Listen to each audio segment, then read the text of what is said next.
ഈശോ മിശിഹായ്ക്ക് സ്തുതിയായിരിക്കട്ടെ. പ്രിയ കൂട്ടുകാരെ, ഇന്ന് ഓഗസ്റ്റ് 18 തീയതി പരിശുദ്ധ അമ്മയുടെ രാജ്ഞീപദ തിരുനാളിന് വേണ്ടി നമ്മൾ ഒരുങ്ങുകയാണ്. അമ്മ മാതാവിൻ്റെ ഈ രാജ്ഞീപദം, അമ്മയുടെ ശിരസിലേക്ക് കിരീടം വന്നത് എങ്ങനെയാണെന്ന് നമ്മൾ ഓർക്കാറുണ്ടോ എന്ന് നമുക്കൊന്ന് ചിന്തിക്കാം. പരിശുദ്ധ അമ്മ എങ്ങനെയാണ് സ്വർഗഭൂലോകങ്ങളുടെ രാജ്ഞിയായത്? അമ്മ മാതാവ് ജനിച്ച നിമിഷം മുതൽ രക്ഷകന് വേണ്ടി കാത്തിരിക്കുകയായിരുന്നു. അതുപോലെ തന്നെ രക്ഷകൻ്റെ കുരിശുമരണത്തോളം രക്ഷകൻ്റെ കാൽപാദങ്ങൾ അതിൽ നിന്ന് പിന്മാറാതെ, ഒരു തരി പോലും മാറിപ്പോകാതെ രക്ഷകൻ്റെ കാൽപാദങ്ങളെ പിന്തുടർന്ന് രക്ഷകനെത്തിയത് കുരിശിലാണ്. ആ കുരിശിൽ അമ്മയും കിടന്നു. മകൻ ശരീരത്തോടുകൂടെ കുരിശിൽ കിടക്കുമ്പോൾ അമ്മ മനസ്സുകൊണ്ട് ആത്മീയമായി കുരിശിൽ കിടക്കുകയായിരുന്നു. അവസാനം കുരിശിലെ ആ ശരീരം സ്വന്തം മടിയിലെടുത്തു വെച്ചപ്പോൾ കുരിശിൻ്റെ പൂർണ്ണത അമ്മയിലെത്തി. പ്രിയ സഹോദരങ്ങളെ, ഇന്ന് നമ്മൾ ഓർക്കുന്നത് ഈ യഥാർത്ഥ കുരിശ് നമുക്ക് കണ്ടെത്തി തന്ന വിശുദ്ധ ഹെലന രാജ്ഞിയുടെ ഓർമ്മയാണ്. മിലാൻ വിളംബരം വഴി ക്രിസ്തുമതത്തിന് ആരാധനാ സ്വാതന്ത്ര്യം നൽകിയതാണ് കോൺസ്റ്റന്റീൻ ചക്രവർത്തി. ആ ചക്രവർത്തിയുടെ അമ്മയായിരുന്നു ഹെലന രാജ്ഞി. ആ രാജ്ഞി ഇംഗ്ലീഷുകാരിയാണെന്നും പറയപ്പെടുന്നുണ്ട്.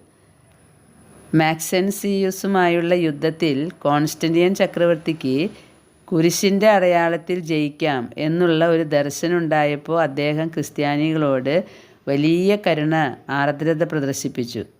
അങ്ങനെ ആ കുരിശിൻ്റെ അടയാളത്തിൽ വെച്ചിട്ടാണ് ആ വിജയം ഭരിക്കുന്നത്, യുദ്ധം.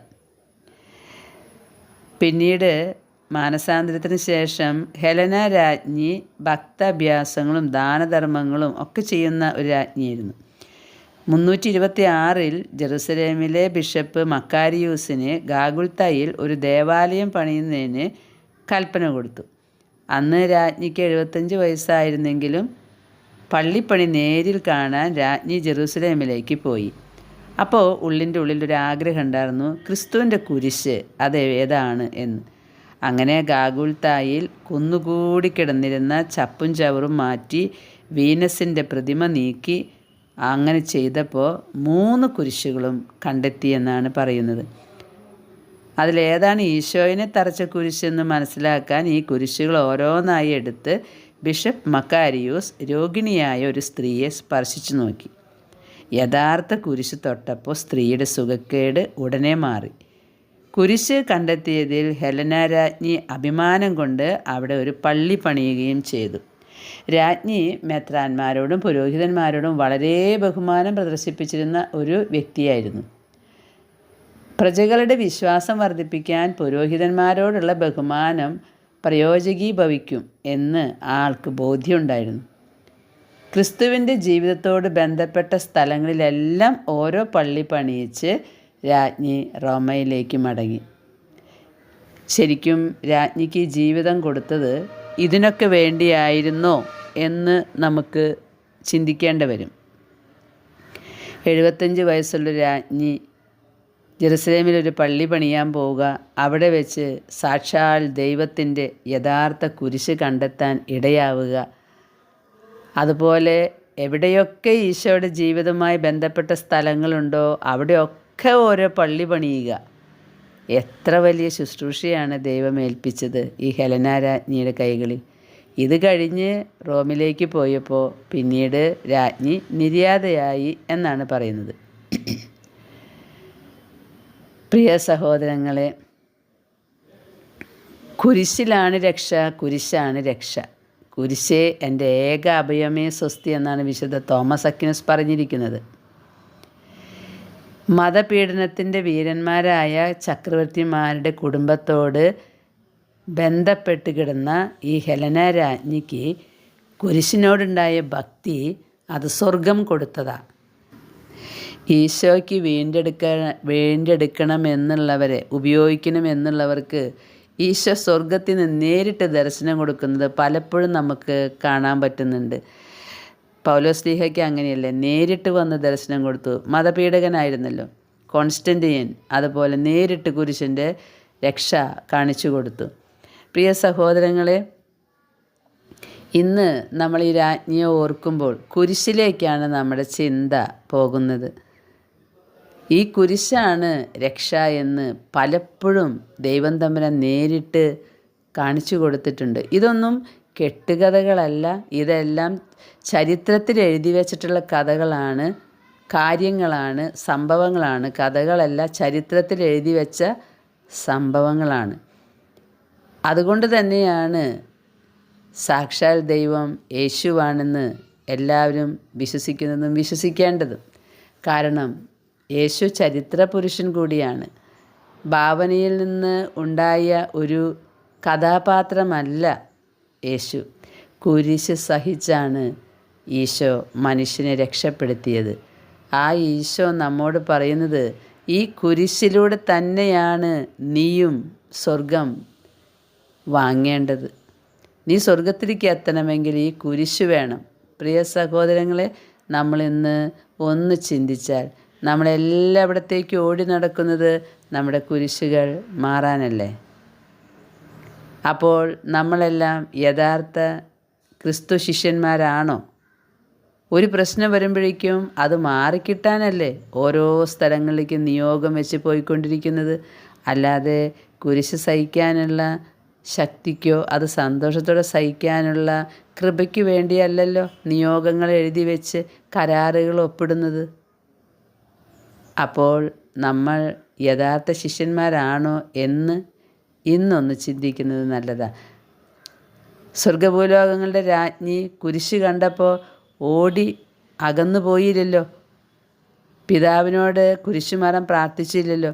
അറിയാതൊരു ഗർഭം വന്നപ്പോൾ അതെന്ത് മാറിപ്പോണെന്ന് പറഞ്ഞില്ലല്ലോ. ഈജിപ്തിലേക്ക് ഓടിയപ്പോൾ എന്താ ഇങ്ങനെ കുരിശുകൾ വെക്കണമെന്ന് ചോദിച്ചില്ലല്ലോ.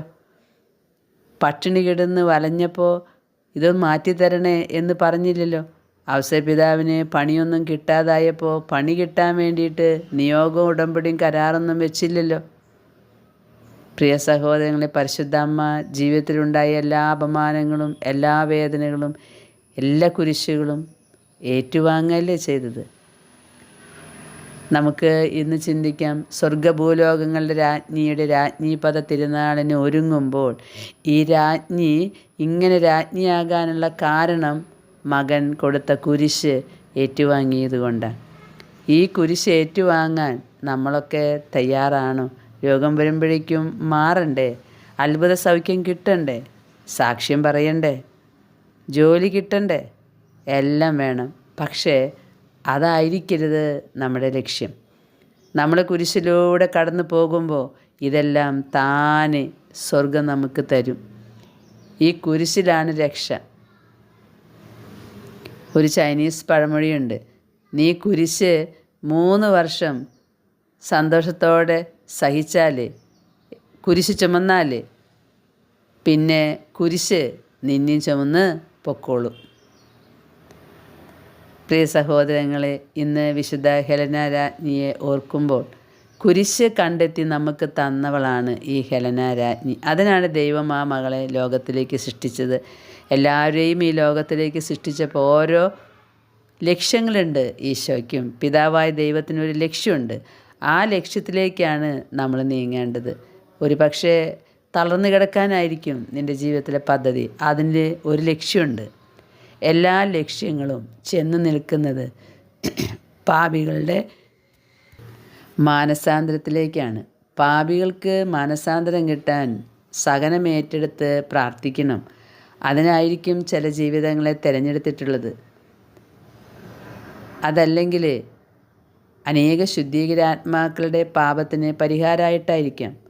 അല്ലെങ്കിൽ നിൻ്റെ ദേശം ആപത്തിൽ നിന്നും അപകടങ്ങളിൽ നിന്നും ഒഴിവാകാൻ വേണ്ടി നിൻ്റെ സഹനായിരിക്കാം ഈശോ ആഗ്രഹിക്കുന്നത്. എല്ലാ കുരിശുകളും ഈശോയിലേക്ക് ലക്ഷ്യം വെച്ച് ഏറ്റെടുക്കാനുള്ള വലിയ കൃപ ഞങ്ങൾക്ക് നൽകണമേ എന്ന് പ്രാർത്ഥിച്ച് കുരിശ് വഹിച്ച് സ്വർഗഭൂലോകങ്ങളുടെ രാജ്ഞിയായ നമ്മുടെ ഭൂലോകത്തിൻ്റെ വിജയരാജ്ഞിയായ പരിശുദ്ധ അമ്മയെ നോക്കാം. അതുപോലെ നമുക്കും കുരിശുകൾ ഏറ്റെടുക്കാനുള്ള ശക്തി കിട്ടണേ എന്ന് നമുക്ക് പ്രാർത്ഥിക്കാം. ദൈവം നമ്മെ അനുഗ്രഹിക്കട്ടെ. ആമേൻ.